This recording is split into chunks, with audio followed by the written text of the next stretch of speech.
Zero Hour by Ray Bradbury.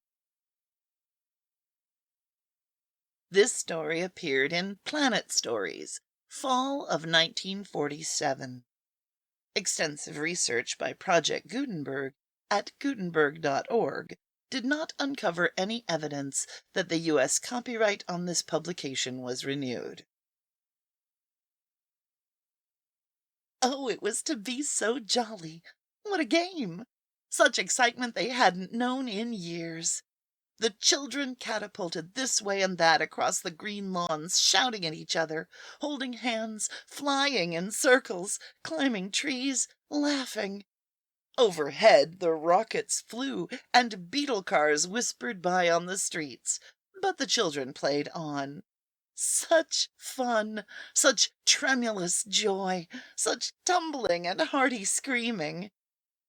Mink ran into the house, all dirt and sweat. For her 7 years she was loud and strong and definite. Her mother, Mrs. Morris, hardly saw her as she yanked out drawers and rattled pans and tools into a large sack. "Heavens, Mink, what's going on?" "The most exciting game ever," gasped Mink, pink-faced. "Stop and get your breath," said the mother. "No, I'm all right," gasped Mink. "Okay, I take these things, Mom?" "But don't dent them," said Mrs. Morris. "Thank you," cried Mink, and boom, she was gone like a rocket. Mrs. Morris surveyed the fleeing tot. "What's the name of the game?" "Invasion," said Mink. The door slammed. In every yard on the street, children brought out knives and forks and pokers and old stovepipes and can openers. It was an interesting fact that this fury and bustle occurred only among the younger children.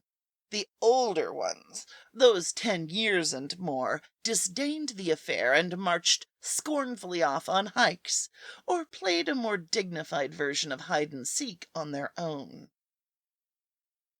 Meanwhile, parents came and went in chromium beetles. Repairmen came to repair the vacuum elevators in houses, to fix fluttering television sets, or hammer upon stubborn food delivery tubes. The adult civilization passed and repassed the busy youngsters, jealous of the fierce energy of the wild tots, tolerantly amused at their flourishings, longing to join in themselves. "This and this and this," said Mink, instructing the others with their assorted spoons and wrenches. "Do that and bring that over here. No, here, Ninny. Right. Now get back while I fix this." Tongue in teeth, face wrinkled in thought. "Like that. See?" "Yay!" shouted the kids. 12-year-old Joseph Connors ran up. "Go away," said Mink straight at him. "I want to play," said Joseph. "Can't," said Mink. "Why not?" "You'd just make fun of us." "Honest, I wouldn't." "No, we know you. Go away or we'll kick you." Another 12-year-old boy whirred by on little motor skates. "Hey, Joe, come on, let them sissies play."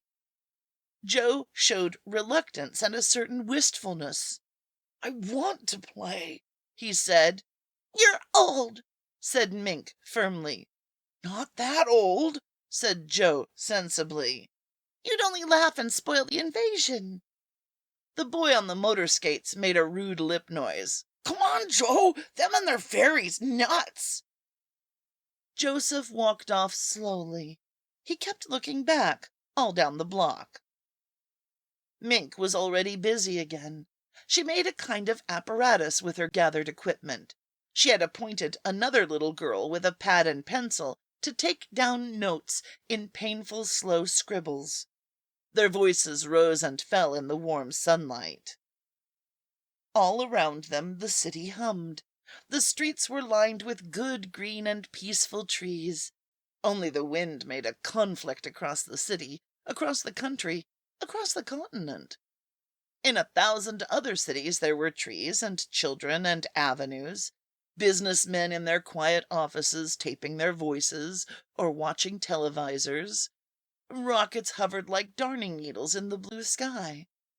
There was the universal quiet conceit and easiness of men accustomed to peace, quite certain there would never be trouble again. Arm in arm, men all over earth were a united front. The perfect weapons were held in equal trust by all nations. A situation of incredibly beautiful balance had been brought about. There were no traitors among men, no unhappy ones, no disgruntled ones. Therefore, the world was based upon a stable ground. Sunlight illuminated half the world, and the trees drowsed in a tide of warm air.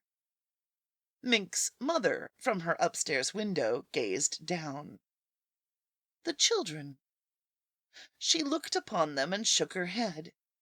Well, they'd eat well, sleep well, and be in school on Monday, bless their vigorous little bodies. She listened. Mink talked earnestly to someone near the rose bush, though there was no one there. These odd children. And the little girl, what was her name, Anna? Anna took notes on a pad. First, Mink asked the rose bush a question, then called the answer to Anna. "Triangle," said Mink. "I said said Anna with difficulty. "Angle?" "Never mind," said Mink. "How you spell it?" asked Anna. "T-R-I," spelled Mink slowly, then snapped, "Oh, spell it yourself." She went on to other words. "Beam," she said. "I haven't got try," said Anna, "angle down yet." "Well, hurry, hurry!" cried Mink. Mink's mother leaned out the upstairs window. "Angle," she spelled down at Anna. "Oh, thanks, Mrs. Morris," said Anna. "Certainly," said Mink's mother, and withdrew, laughing, to dust the hall with an electro-duster magnet. The voices wavered on the shimmery air. "Beam," said Anna, fading. 497 A and B and X, said Mink, far away, seriously. "And a fork and a string and a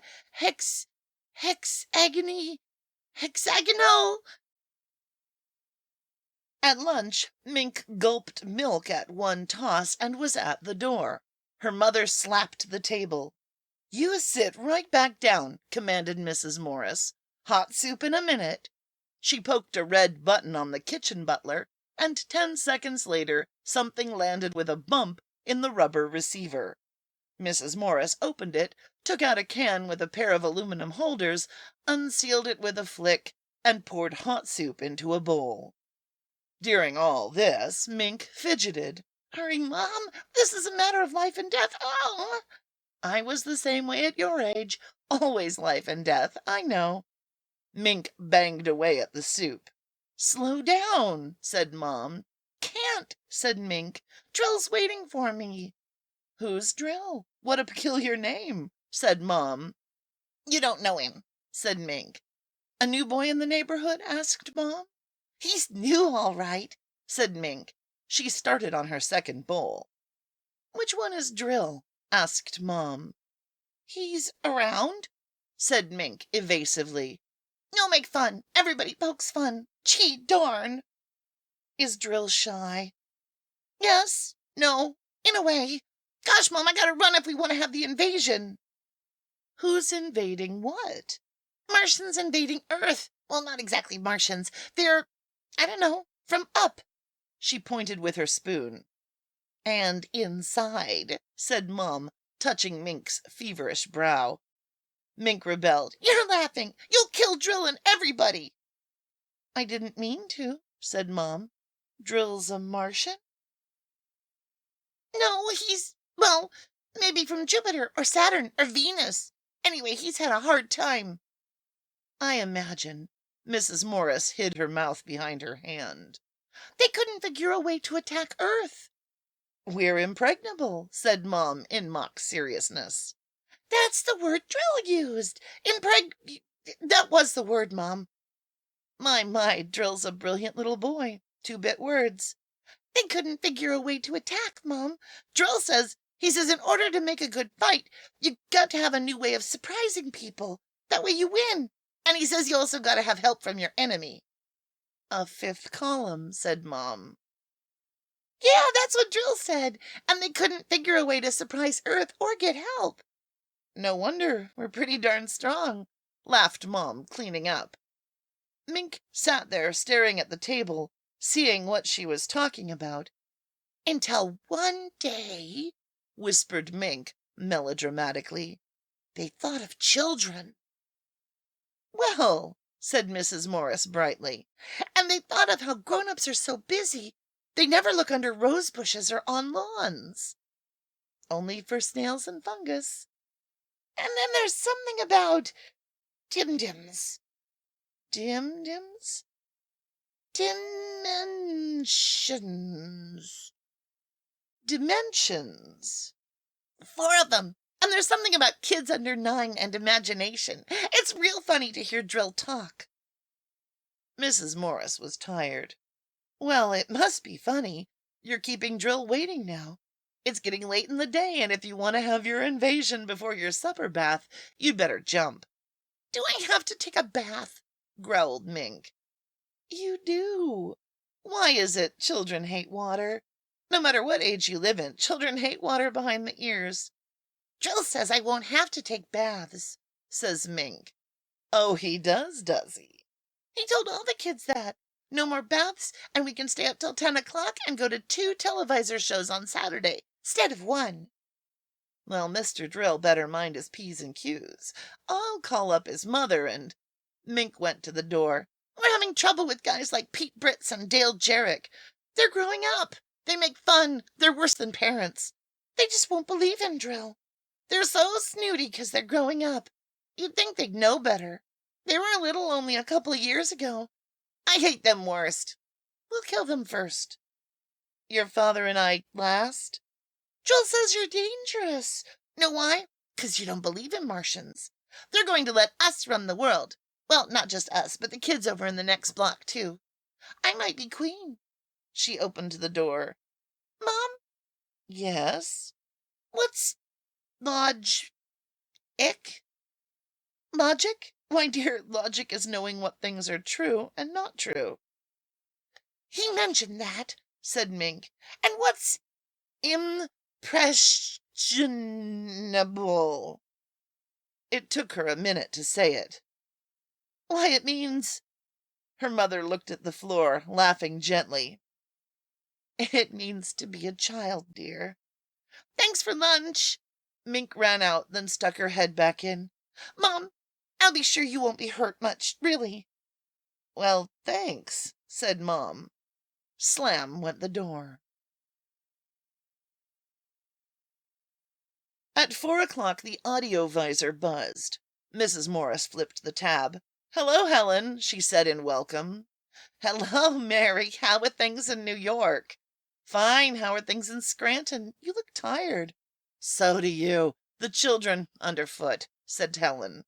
Mrs. Morris sighed. My Mink, too. The super invasion. Helen laughed. Are your kids playing that game, too? Lord, yes. Tomorrow it'll be geometrical jacks and motorized hopscotch. Were we this bad when we were kids in 48? Worse, Japs and Nazis. Don't know how my parents put up with me. Tomboy. Parents learned to shut their ears. A silence. What's wrong, Mary? Asked Helen. Mrs. Morris's eyes were half closed. Her tongue slid slowly, thoughtfully over her lower lip. She jerked.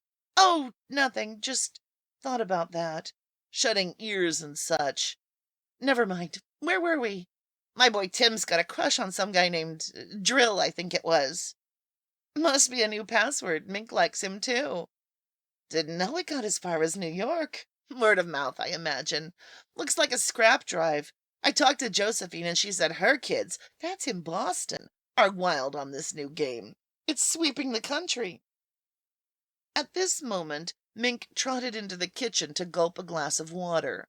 Mrs. Morris turned. How are things going? Almost finished, said Mink. Swell, said Mrs. Morris. What's that? A yo-yo yo-yo, said Mink. Watch. She flung the yo-yo down its string.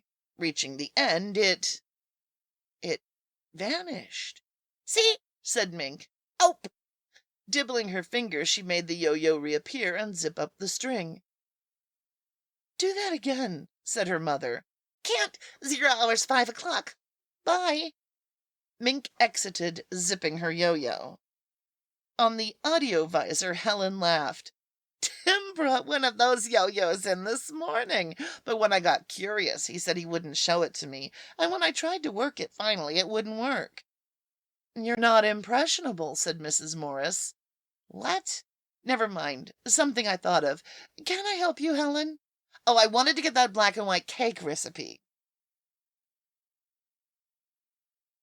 The hour drowsed by. The day waned. The sun lowered in the peaceful blue sky. Shadows lengthened on the green lawns. The laughter and excitement continued. One little girl ran away crying. Mrs. Morris came out the front door. Mink, was that Peggy Ann crying? Mink was bent over in the yard near the rose bush.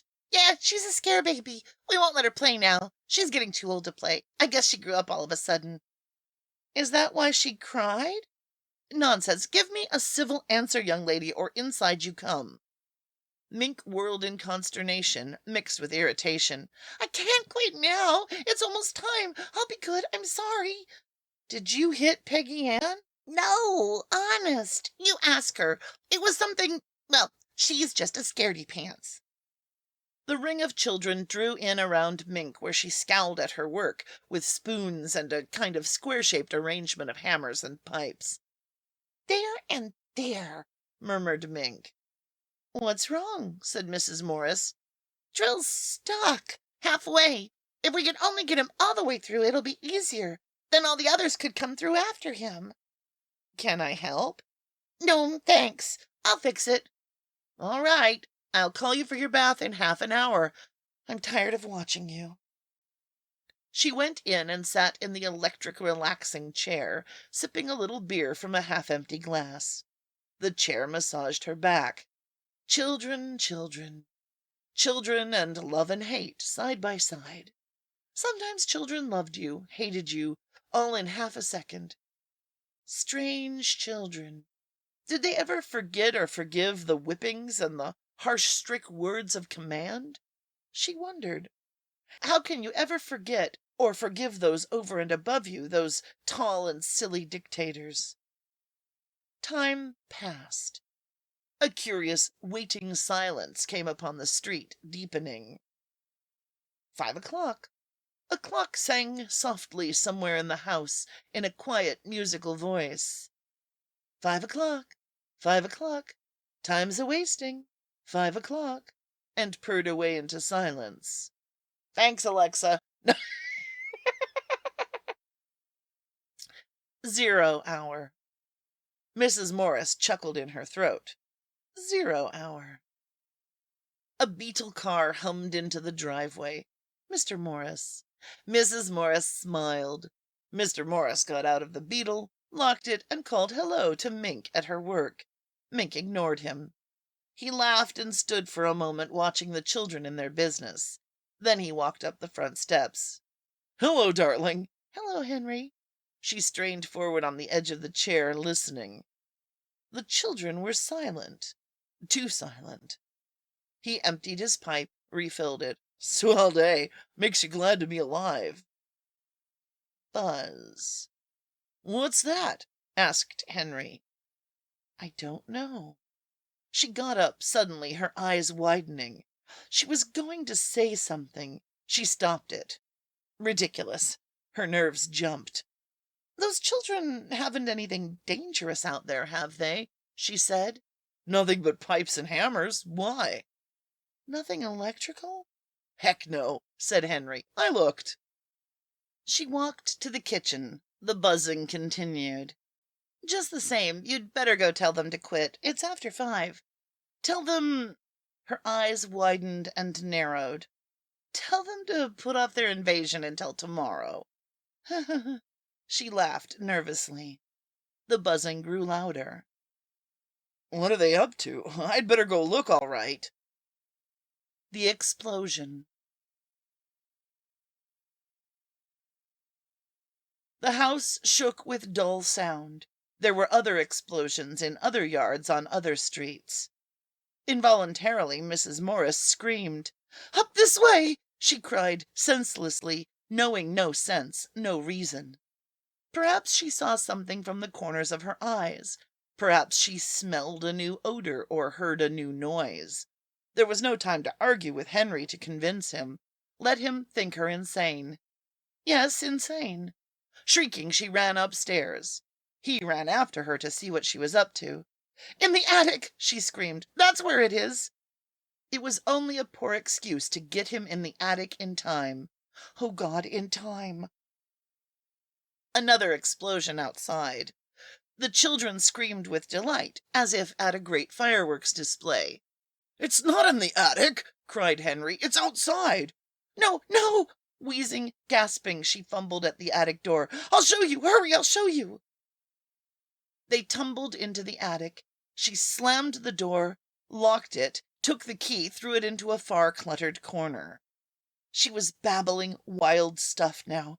It came out of her. All the subconscious suspicion and fear that had gathered secretly all afternoon and fermented like a wine in her. All the little revelations and knowledges and sense that had bothered her all day, and which she had logically and carefully and sensibly rejected and censored. Now it exploded in her and shook her to bits. There," she said, sobbing against the door. "We're safe until tonight. Maybe we can sneak out. Maybe we can escape." Henry blew up too, but for another reason.